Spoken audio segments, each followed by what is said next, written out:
Once again, I welcome all to Commerce Education Hub. Today, in the class of BCom second year, we will be unlocking a very important topic in the part of economics, and that is known as Indian Company Act. यहाँ पर देखिए second year में economics को दो parts में divide किया गया, एक आपका इंडियन कंपनी एक्ट और सेकंड आता है आपका banking and insurance. So what we will be unlocking today is known as Indian company act. Clear? So ये जो आपका कंपनी है, ठीक है, let us focus on the same. Company क्या है कि as you guys know earlier in the commerce, it is known as an artificial person created by the law which has a separate and legal entity with a common seal. Company created by law यानी कानून द्वारा स्थापित एक ऐसी संस्था है जो एक सेपरेटली काम करती है. प्रोडक्ट डिपेंड करता है कुछ भी, okay, and with a legal entity यानी उनके जो एम्स हैं, उनके जो ऑब्जेक्ट्स हैं वो उनके निर्धारित हैं और गवर्नमेंट द्वारा मान्यता प्राप्त है. साथ ही साथ विद अ कॉमन सील, ठीक है, for the achievement of its goals and objectives, उसकी एक अपनी सील है. अच्छा, अब हम देखते हैं इसके, देखिए कुछ कैरेक्टरिस्टिक्स, ठीक है. सो अंडर सेक्शन, यहाँ भी हम धारा का उपयोग करते हैं, section 2 sub section 20 of Indian company act. I am putting the inverted comma, you guys need to put over it in full form. So under section 2 sub section 20 of Indian company act, characteristics हमने देखने हैं यहाँ पर, ठीक है. क्या देखना है? कैरेक्टरिस्टिक्स. अच्छा, इसमें क्या है कि कंपनी क्या है, सबसे पहला पॉइंट हम देखते हैं, it is an organization which is made for profit. कोई भी कंपनी हो, small scale, middle scale, large scale, वो कभी भी लॉस तो चाहेगी नहीं. एम वो लोग लेकर के चलते हैं मार्केट में प्रॉफिट अर्न करने का, ठीक है. एक फाइनेंशियल ईयर के बाद में जब बैलेंस शीट आपकी प्रिपेयर होगी, फाइनल अकाउंट्स के बाद में, और ऑडिट का वर्क कंप्लीट हो जाता है, तो वो पता चलता है कि वो लॉस में है कि किस में. अच्छा, दूसरा आता है कि it is a legal entity. Legal entity means कि ये आपके लिए कानून द्वारा मान्यता प्राप्त है, वैध है, लीगल है. थर्ड है कि यहाँ पर आता है आपका perpetual existence. Perpetual existence means कि क्या होता है, देखिए आपने रजिस्ट्रेशन करवाया हुआ है कोर्ट ऑफ लॉ में, तो जो रजिस्ट्रार ने आपको सर्टिफिकेट प्रोवाइड किया हुआ है, ठीक है, वो आपके स्वयं के लिए. कोई और कंपनी आपके साथ में काम कर रही होगी तो वो बिगनिंग में ही डिसाइड आउट हो जाना चाहिए इन एडवांस, तो जो रजिस्ट्रेशन मिलेगा वो दोनों को मिलेगा. तो यहाँ पर क्या है, वो परपेचुअल एग्जिस्टेंस यानी कि वो सिंगुलरली काम कर रही है. क्लियर?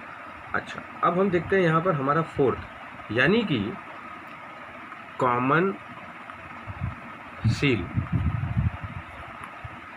जो सील यूज होती है यहाँ पर इनके डॉक्यूमेंट्स में, इनके किसी भी प्रकार के लीगल पेपर वर्क्स में, वो आपके लिए एक कॉमन होगी. Now comes the fifth point. The fifth point is कि ट्रांसफर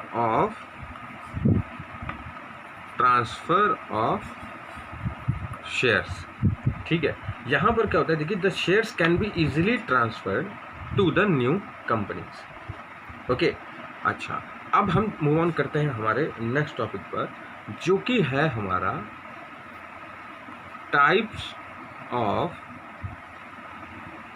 जॉइंट स्टॉक कंपनीज. ठीक है, types of joint stock companies, ठीक है. तो अकॉर्डिंग टू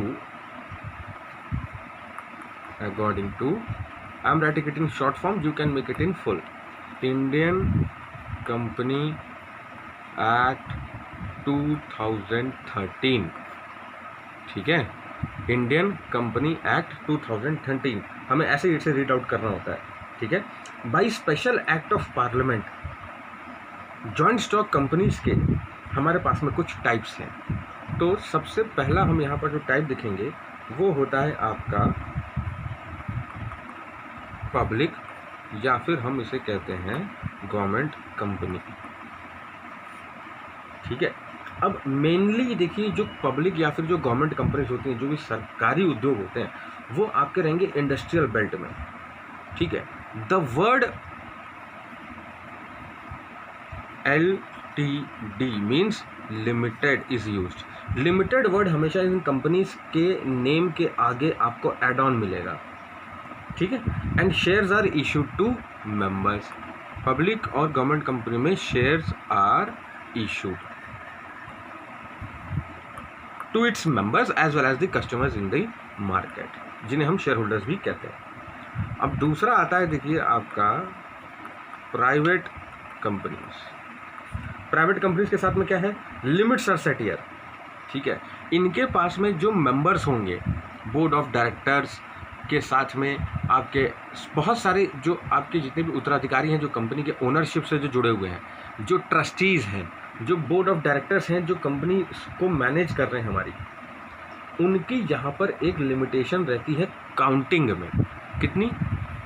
ओनली यहाँ पर रहते हैं 200 मेंबर्स। क्लियर? अच्छा, यहाँ पर क्या है कि थोड़ा सा आपके लिए रेस्ट्रिक्शन भी रहता है। किस चीज़ में? ऑन इशू ऑफ शेयर्स और साथ ही साथ आपके डिबेंचर्स भी, ठीक है। अच्छा, और इसके बाद में आते हैं आपका थर्ड, अदर पब्लिक या फिर प्राइवेट जितने भी आपके फाइनेंशियल इंस्टीट्यूशंस हैं, फाइनेंशियल इंस्टीट्यूशंस। अब ये फाइनेंशियल इंस्टीट्यूशंस कौन होते हैं? ये फाइनेंशियल इंस्टीट्यूशंस के लिए सबसे सही जो एग्जाम्पल होता है वो आता है आपका banking and insurance sector.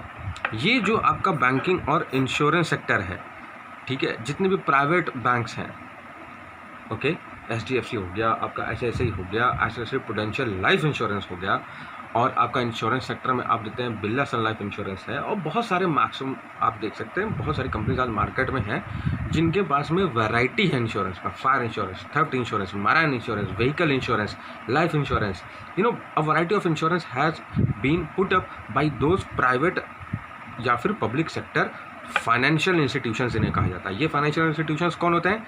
Banking and insurance sector के। Clear? So this was a kind of short intro which has been given to the economics part, and in that the same we have covered Indian Company Act. I hope you would have understood. Kindly study the same from your and prepare your own notes. Thank you.